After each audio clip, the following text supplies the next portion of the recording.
할렐루야. 오늘도 진리의 말씀과 그리스도의 사랑으로 충만해지시길 축복합니다. 민수기 33장 55절, 56절의 본문으로 하나님의 말씀을 전하겠습니다.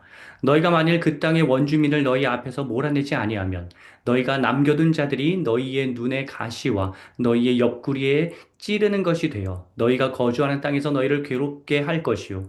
나는 그들에게 행하기로 생각한 것을 너희에게 행하리라. 아멘. 안보관은 한 공동체에서 매우 중요합니다. 아니, 어쩌면 가장 중요합니다.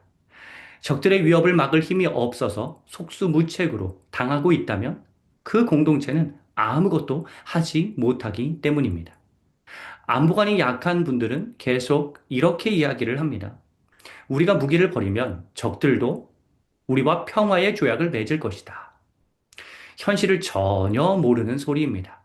우리가 만일 무기를 버리면 적들은 우리를 우습게 여기고 바로 사로잡아 버립니다.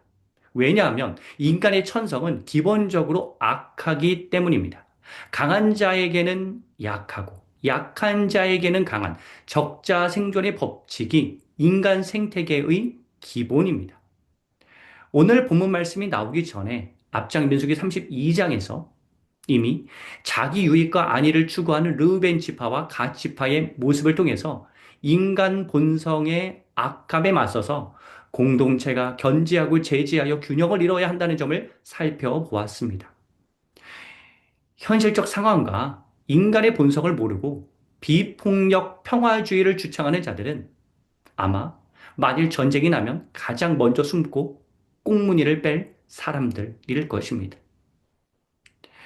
평화를 유지하기 위해서는 강한 군대를 양성해야 한다는 게 기본 중에 기본 신념입니다. 혹자는 신약에 나오는 말씀들을 인용하면서 비폭력 평화주의를 주장합니다. 왜 그것이 틀렸는지를 그 구절들을 재해석하면서 설명해 드리겠습니다. 원수를 사랑하라. 원수를 사랑하라고 했지, 원수가 지은 죄를 다 허용하라고 하지 않으셨습니다.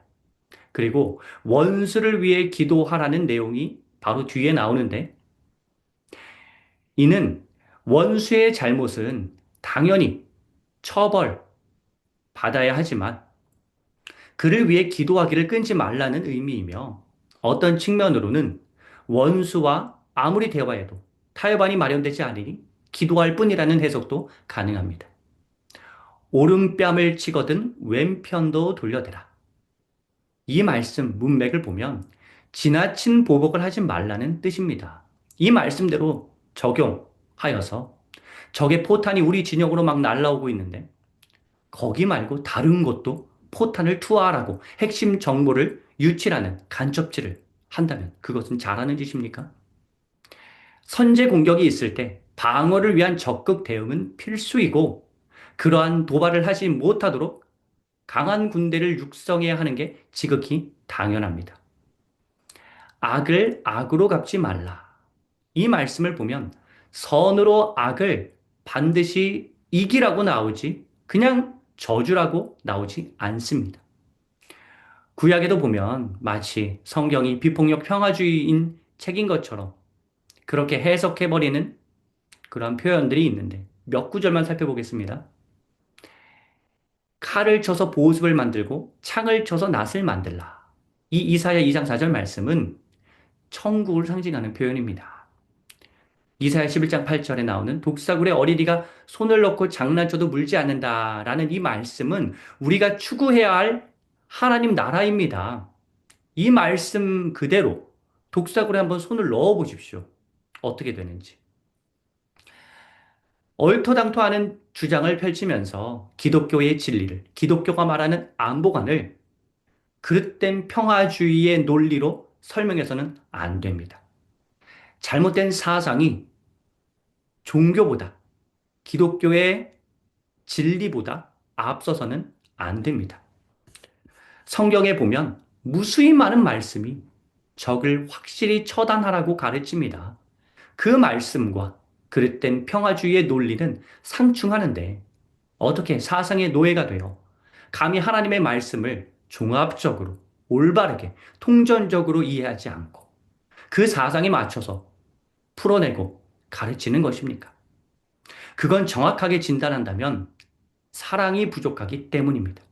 내 자식과도 같은 사람들이 악한 사람들에게 짓밟히고 있는데 하나님의 정의가 하나님의 원수에 의해 무참히 망가지고 있는데 고통받고 있는데 그 앞에다가 원수를 사랑하라. 오른뺨을 찍어도 왼편도 돌려내라. 라는 말이 적절한가요? 시편 85편 10절.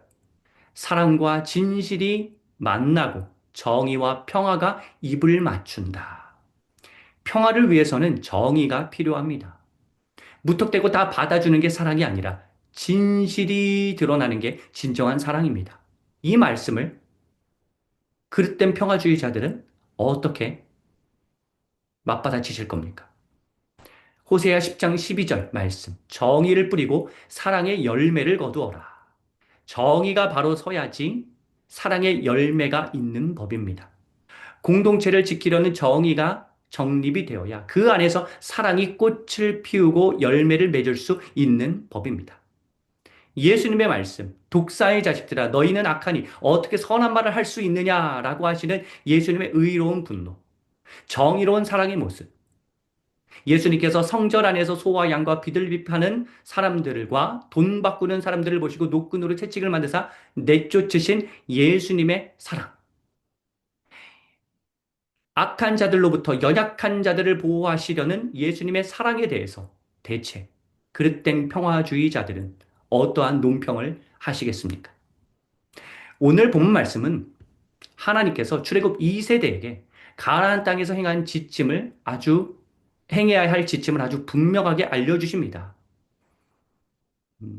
앞부분에 우상 척결, 땅 분배와 점령도 나오지만 민수기 33장 50절부터 56절까지의 핵심은 우리가 읽은 55절과 56절입니다. 만일 안보관이 흔들리면 너희 이스라엘은 완전히 무너질 것이라는 말씀을 그 교훈을 하나님께서는 이스라엘 공동체에게 심어 주십니다.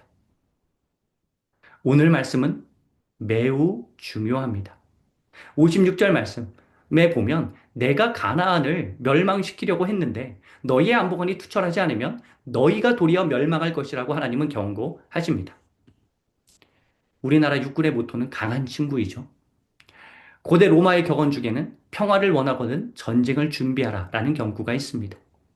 그릇된 평화주의에 빠져 있으면 이는 안보를 중시하는 성경의 가치가 그릇된 평화주의에 빠져 있으면 안 됩니다. 안보관을 중시하는 성경의 가치관과 일맥상통한 이러한 안보의 흐름을 우리는 따라야 할 필요가 있습니다. 사랑하는 성도 여러분, 오늘 본문에는 출애굽 2세대 여호수아를 지도자로 세워서 가나안 땅을 향해 나아가는 새로운 세대에게 하나님께서 민수기 28장 이후 여러 필요 요소를 교훈하고 계신데 특별히 안보에 관해서 교훈을 주십니다. 이는 우리에게 주시는 기독교적인 안보관이기도 합니다. 우리를 지키기 위해서 더 힘쓰고 애쓰고 적들을 완전히 전멸시키기 위해서 우리는 부단히 애쓰고 힘써야지만 무너지지 않습니다.